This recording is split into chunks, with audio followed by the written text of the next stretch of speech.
Welcome to of the record. నేను సింధు.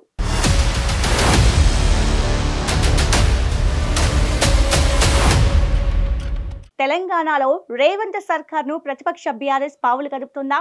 ఓవైపు BC ఉద్యమం, మరోవైపు బీఆర్ఎస్ బాకీ కార్డుల పంపిణీ, ఇంకోవైపు యూరియా కొరత, ధాన్యం కొనుగోళ్లలో మద్దతు ధర అంశాలు ప్రభుత్వానికి పెను సవాలుగా మారాయా? సరిగ్గా ఇక్కడే కారు పార్టీ గేర్ మార్చిందా? ప్రజల్లో క్రేజ్ కొట్టేసేందుకు ఇదే సరైన సమయమని భావిస్తున్న విపక్ష గులాబీ పార్టీ ఇంతకీ ఏ అస్త్రాలతో ప్రభుత్వానికి గుబులు రేపుతోంది?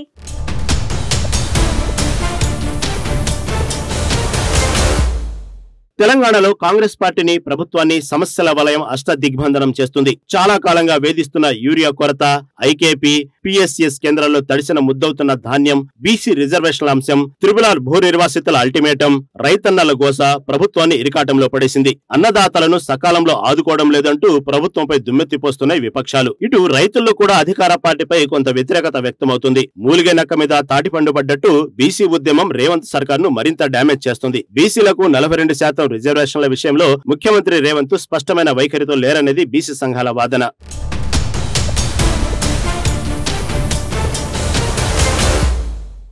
స్థానిక సంస్థల ఎన్నికలు వాయిదా పడటంతో రేవంత్ కుట్ర దాగి ఉందని విపక్షాలు కాకుండా బీసీ సంఘాలు ఆరోపణలు గుప్పించడం హాట్ టాపిక్ అయింది. 42% రిజర్వేషన్ల విషయంలో కోర్టు తీర్పు అటుంచితే అపవాదు మొత్తం రేవంత్ మూట కట్టుకోవాల్సి వచ్చింది. 3 రోజులుగా సోషల్ మీడియా వేదికగా బీసీ సంఘాలు తెగ విమర్శిస్తున్నారు. రేవంత్ తీరును తప్పుపడుతూ వస్తున్నాయి. ఇప్పటికే బీసీలకు 42% రిజర్వేషన్ల అమలు రాజ్యాంగ విరుద్ధమని అభ్యంతరం వ్యక్తం చేస్తూ రెడ్డి సామాజిక వర్గ నేతలు హైకోర్టును ఆశ్రయించారు. ఇందులో రేవంత్ కుట్ర ఉందని, అంతా ఆయన కనుసన్నల్లోనే జరుగుందనేది బీసీ నేతలు ఆరోపిస్తున్నారు. దాంతో ఎటు తిరిగి ముఖ్యమంత్రి చిక్కుల్లో పడ్డట్టయింది. ఇదే సరైన సమయంగా భావిస్తున్నట్లుంది బీఆర్ఎస్ పార్టీ. అందుకే ప్రభుత్వంపై ఎదురుదాడి చేసే ప్రయత్నాలు షురూ చేసింది. కారు గేరు మార్చి దూసుకెళ్తుంది.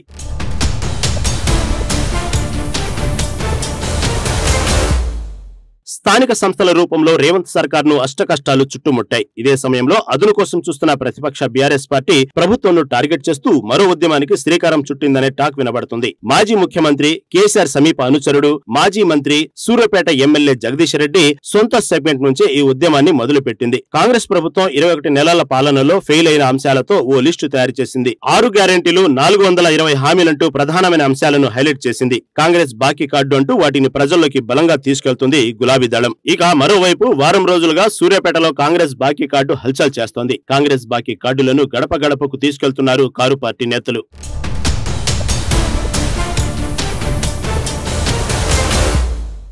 వివిధ వర్గాల ప్రజలను కలుస్తూ 6 గ్యారెంటీలను ప్రస్తావిస్తున్నారు. కాంగ్రెస్ అధికారంలోకి వచ్చిన 100 రోజుల్లోని 6 గ్యారెంటీలు అమలు చేస్తామని చెప్పిన ఆ పార్టీ నేతలు మాటలను గుర్తు చేస్తున్నారు. కీలక హామీ ఆసరా పెన్షన్లు, రైతు భరోసా పెంపు, కళ్యాణ లక్ష్మి, షాదీ ముబారక్, మహిళలకు 2500 రూపాయలు, యువతులకు స్కూటీలు, నిరుద్యోగులకు ఉద్యోగాలు వంటి అంశాలను బాకీ కార్డులు రూపొందించారు. రేవంత్ సర్కార్ చెప్పిన 100 రోజుల గడువు మినహాయించి అప్పటిదాకా ఆయా వర్గాల లబ్ధిదారులకు ప్రభుత్వం ఎంత బాకీ పడిందో గులాబీ పార్టీ నేతలు పూసగుచ్చినట్లు వివరించడం చర్చకు తెరలేపింది.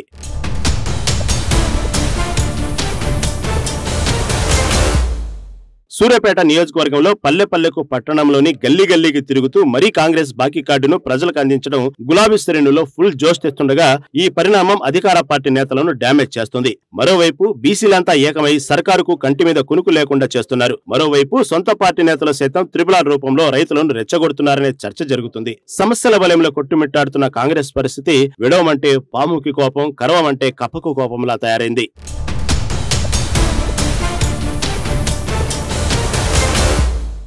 మొత్తానికి సందట్లో సడమే అన్నట్లుగా అదును చూసి దెబ్బ కొట్టే ప్రయత్నం చేస్తుంది గులాబీ పార్టీ. జూబిలీహిల్స్ ఉప ఎన్నిక, స్థానిక సంస్థల ఎన్నికల్లో ఈ అస్త్రాలన్నీ బలంగా వాడాలని చూస్తుంది. మరి కారు పార్టీ ఎత్తులు ఏ మేరకు పనిచేస్తాయి? ప్రత్యర్థుల ఎదురుదాడిని అధికార పార్టీ ఏ విధంగా ఎదుర్కొంటుందనేది ముందు చూడాల్సిందే.